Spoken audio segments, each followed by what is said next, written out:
Batgirl, Coyote vs. Acme, 1994's Fantastic Four, and All-American Massacre. What do all of these movies have in common? Well, they are all allegedly complete, and all have yet to see a wide-scale release, and they probably never will. Whether the companies lost faith in the project, or maybe they ran out of money, or they made it just to keep the rights of a property, or they made the film with the intention of a tax write-off, whatever the reason, these films remain unreleased despite mostly being complete.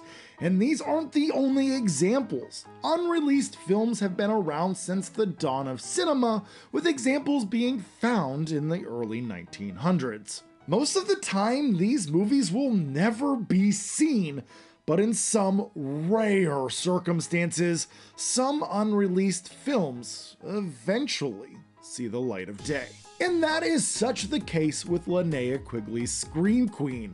Shot on video in 1998 and finished in 2002, Scream Queen was a lost, self-aware meta-comedy giallo starring the one and only Scream Queen herself, Linnea Quigley. Now, there may have been a small limited DVD release since artwork was made for it, but copies of that either don't exist or are extremely rare. It wasn't until November 2023 when it finally got a deluxe release, and after all these years was finally available to the public.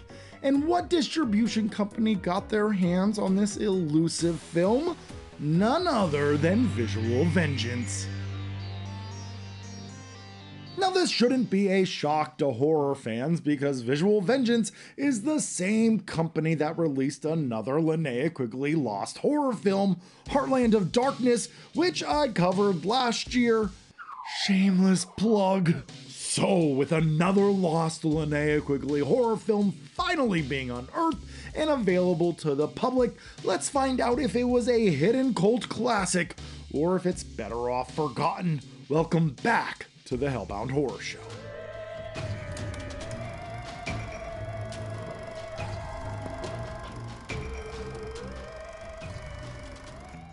Linnea Quigley needs no introduction, but she's gonna get one. Hi there, I'm Linnea Quigley. She's one of the best and most impactful cult scream queens of the 80s and early 90s.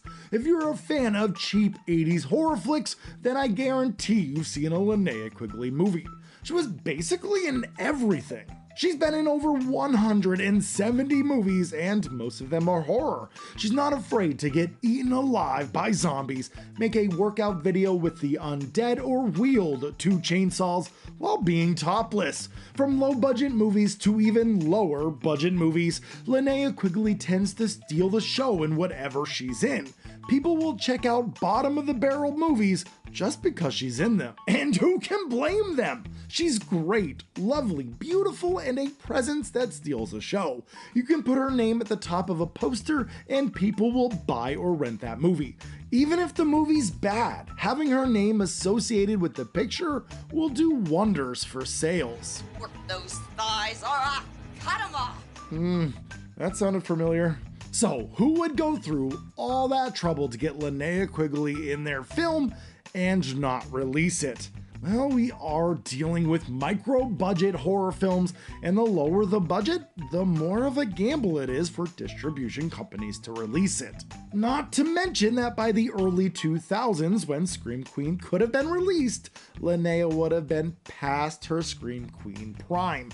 Retro and cult fans weren't in full swing yet, so needless to say, Linnea wasn't selling films like she used to. No one really knows why Scream Queen was never released, but those are my thoughts, and it's a real shame. While the other forgotten Linnea Quigley film, Heartland of Darkness, added Linnea's role as an afterthought, Scream Queen was made specifically for Linnea Quigley. Writer-director Brad Sykes wrote the script and her part specifically for her, so the parallels of Scream Queen and of Linnea's actual life was intentional. But enough of that backstory. Let's dive into the plot and see if Scream Queen is worth screaming about. We open on a beach with a well-endowed beachgoer getting a massage that quickly turns to murder. Cut! Except we're actually on a film set. Militia Toombs, played by Linnea, is an aging Scream queen who's trying to revitalize her career by making this movie. Oh God, that's because I am a Scream Queen! You were a Scream Queen, honey. Well, unfortunately, everyone she works with is an amateur, which leads to one of the best lines in the whole movie. Amateurs! I am working with amateurs! This would not happen on a Fred Olin Ray film. Now, for those of you who don't know, Fred Olin Ray is a notorious micro-budget director known for his sleaze fest like Hollywood Chainsaw Hookers, Scream Queen Hot Tub Party, and Attack of the 60-Foot Centerfold, among many, many other trashy horror films from the 80s and 90s. The opening beach scene was actually shot after a long night of filming. Since they could only shoot at the beach for one day, they had to get the most out of their time and had to arrive early. Since filming the night before lasted until the wee hours of the morning and the beach scene started early, many crew members didn't have time to sleep. There was a running joke that the crew could either eat or shower, but they didn't have time for both. Linnea Quigley, being the professional that she is, was the first to arrive at the beach shoot. Actress Nicole West, who had been giving production a rough time for the majority of the shoot, arrived super late to the beach. Because of this, they had to change much of the beach shoot, so that's why most of the scene is shot in a continuous take. Linnea and Nicole West had a falling out at the beach due to West's unprofessionalism, so some of that anger in Linnea's performance may actually be real. Ah, she doesn't die? Well, let me have her suffer a little bit. Let me strangle her just a tiny bit. Militia has had it with production and decides to quit, and since she was the star, this leaves everyone jobless. As she leaves, her car blows up, killing her in the process. Through television reports, we meet the cast and crew, which will become our main cast in this movie. We also find out that Militia's body is missing, although it probably burned up in the wreckage. And wouldn't you know it, that police officer is played by C. Courtney Joyner, who wrote a lot of full moon movies and even directed The Lurking Fear, a film I reviewed. Shameless plug. Chainsaws made for cutting, and that's just what I'll do. One of these days this chansaw's gonna cut a hole in you. Next up is part of Linnea Quigley's music video for This Chainsaw's Made for Cutting. It's a really boppin' song in the same vein as These Boots Were Made for Walking by Nancy Sinatra. After the credits, director Eric Orloff's career hasn't gone anywhere, and he spends his days in a crappy apartment watching the unreleased footage of Scream Queen. It was his one big chance to work with a professional actress, but the accident ruined his life. He's now stalked by crazed horror fans who want to see the unreleased footage of the movie. If you couldn't tell by now, this movie is a meta horror film. A lot of movie within a movie moments, and it's very self-aware. This next guy is my favorite. He basically stole the movie for me. No, I didn't. I mean, you did. Seriously, can anyone top this performance? How should I know? It's your job. It's my job? My job to review movies? I don't really get paid for that, but... Wait, is the movie talking to me? Get what you get, so get back to it. Now. Okay, moving on. All the former cast members are getting strange calls and letters. We have the monster effects guy, up-and-coming Scream Queen, some dude, and 2 production assistants who sell clothes in their free time. How was your day? Well, I didn't sell a single thing. Oh, is exchanging product for money not considered selling anymore? A small continuity error? In a micro-budget horror film? Oh, what were they thinking? This movie can't be redeemed. It's unwatchable. Well, the letters that they get are from a mysterious sender who invites them to a mansion for the night to finish filming Scream Queen for a large sum of cash. They all decide to go to the mansion to see if it's some sort of prank, but no. Someone is willing to pay them big bucks to finish the movie, but who is behind it? None other than the deceased Scream Queen herself, Militia. Turns out that the new script is actually taking place before their very eyes. From the actions that they do to the very words that they say, it's all been scripted out and written down on paper. The cast members get picked off one by one. Who is behind the killings? What happened to Militia? And will justice be served? Scream Queen is such an interesting movie. Is it good? Oh goodness, no.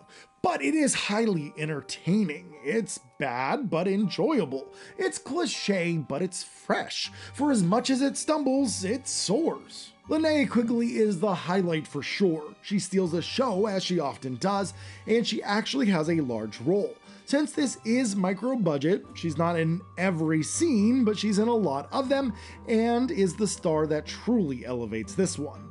I also love that her part is basically a fictional reflection of her real life. It's an interesting concept, and fans of Linnea may actually enjoy the movie because of it. Ooh, what a surprise. Another noteworthy performance is Runyon, played by Kurt Levy. I'm so surprised that he wasn't in more movies. He's genuinely talented and his delivery is thoughtful and direct. He had real chops. Some of the gore is actually pretty noteworthy too. Yeah, not a lot of it, but it's a respectable amount considering the budget. My favorite is the chained whip. This legitimately looks good. I also enjoyed how tongue-in-cheek the story is. I like the meta aspect and actually think this would be prime for a remake. Yes, not everything in the script is good or unique, but there's enough there to set up a solid foundation. Unfortunately though, the rest of the movie doesn't hold up. Acting is pretty rough. While there is effort being put into their roles, unfortunately the talent is just lacking. Filming is also pretty rough. Yes, I know that it's shot on video, but framing could have been way better and shot ideas and concepts and selection could have been fleshed out a lot more. It's all very flat. And I guess some could argue that it makes it feel a little bit more like a documentary style, but it just doesn't work in my opinion. Lighting seems to be an afterthought, audio and sound mixing is terrible, and it feels like they just took the in-camera audio, which is always a bad idea. With all things considered, it's hard to dislike Scream Queen. Despite its flaws and shortcomings, this is a micro-budget movie that never saw the light of day. This was unreleased, so expectations are an all-time low. The fact that Scream Queen finally saw the light of day is enough to celebrate. Sometimes fans just can't get enough. Even if the product suffers or is inferior, fans still want to see it and be a part of it. I wouldn't recommend it to all horror fans, but Scream Queen is worth praising for die-hard Linnea Quigley fans, as well as fans of Lost Media. Today, we the fans won. And that's all I have for tonight, so thank you so much for watching and stay spooky everyone. Whew, it feels so good to be back. Thank you so much for your patience along the way. I'm going to be releasing a video every other week from here on out just to make sure that I can stay on top of it, and I hope to see you there.